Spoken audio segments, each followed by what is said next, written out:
జాతీయ స్థాయిలో అన్ని పార్టీలకు షాక్ ఇచ్చింది తెలుగుదేశం. వక్ఫ్ బిల్లు సవరణ విషయంలో కేంద్ర ప్రభుత్వానికి అనుకూలంగా ఓటు వేసింది టీడీపీ. మరోవైపు జేడీయూ సైతం తెలుగుదేశం పార్టీకి జత కలిసింది.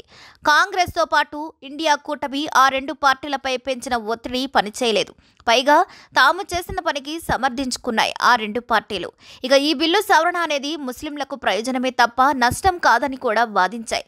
దీంతో ముస్లింలలో ఈ రెండు పార్టీలను దోషిగా నిలబెట్టాలన్న ప్రయత్నం విఫలమైనట్లు విశ్లేషకులు అభిప్రాయపడుతున్నారు. పైగా తాము ముస్లింలకు ప్రయోజనం చేకూర్చామనే తప్ప నష్టపరచలేదని వారు రెండు పార్టీల ఎంపీలు లోక్సభ వేదికగా ప్రకటించాయి. ఒక విధంగా చెప్పాలంటే ఈ అంశం ద్వారా ఎన్డీఏ కూటమిలో చీలికలు తేవాలన్న ప్రయత్నాలకు బాగానే చెక్ చెప్పాయని తెలుగుదేశం. జేడీయూ వక్ఫ్ సవరణ బిల్లు ఈనాటిది కాదు, గత కొంతకాలంగా నానుతూనే వస్తుంది. బీజేపీ నేతృత్వంలోని ఎన్డీఏ కూటమి మూడోసారి అధికారంలోకి రావడం తర్వాత ఈ బిల్లు సవరణ విషయంలో కేంద్రం చాలా స్పీడ్గా స్పందించింది. అయితే బీజేపీ దూకుడుకు మిత్రపక్షాల ద్వారా కళ్లెం వేయాలని చూసింది ఇండియా కూటమి. అయితే ప్రస్తుతం ఎన్డీఏలో కీలక భాగస్వామ్య పక్షాలుగా తెలుగుదేశం, జేడీయూ ఉన్నాయి. సూపర్ విక్టరీ సాధించి ముచ్చటగా మూడోసారి కేంద్రంలో అధికారంలోకి రావాలని భావించింది బీజేపీ.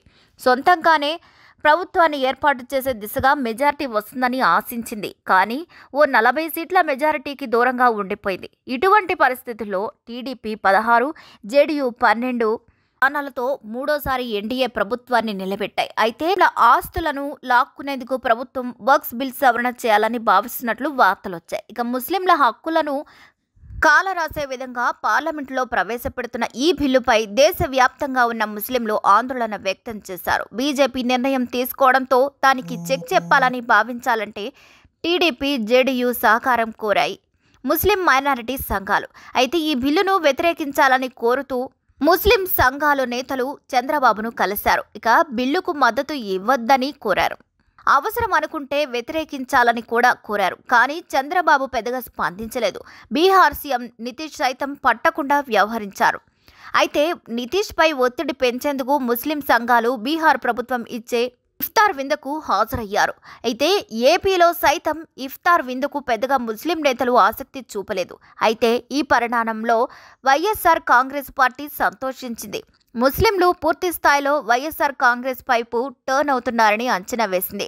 అయితే లోక్సభలో టీడీపీ ఎంపీల ప్రసంగం తర్వాత పరిస్థితి మారింది. ఈ బిల్లు సవరణపై మాట్లాడిన టీడీపీ ఎంపీలు తాము కేంద్ర ప్రభుత్వానికి కీలక సూచనలు చేసినట్లు తెలిపారు. ఈ బిల్లును సవరించడం ద్వారా ముస్లింల హక్కులు కాలరాస్తారని భావించడం తప్పు అని చెప్పుకొచ్చారు. పైగా ఈ బిల్లు సవరణలో ముస్లిం మహిళలకు మేలు జరుగుతుందని, ఈ మతంలో ఉన్న నిరుపేదలకు న్యాయం చేకూర్చే అవకాశం ఉందని పడింది. జేడీయూ ప్రతినిధులు సైతం ఈ బిల్లు విషయంలో ఎన్డీఏకు బలంగా మద్దతుగా నిలిచారు. జాతీయ స్థాయిలో బీజేపీ వ్యతిరేక పార్టీలకు షాక్ ఇచ్చారు. మరి ఈ వీడియోపై మీ అభిప్రాయాన్ని కూడా ఖచ్చితంగా కామెంట్ ద్వారా తెలియజేయండి. మరిన్ని అప్డేట్స్ కోసం మా ఛానల్ని లైక్ చేయండి, షేర్ చేయండి, సబ్స్క్రైబ్ చేయండి.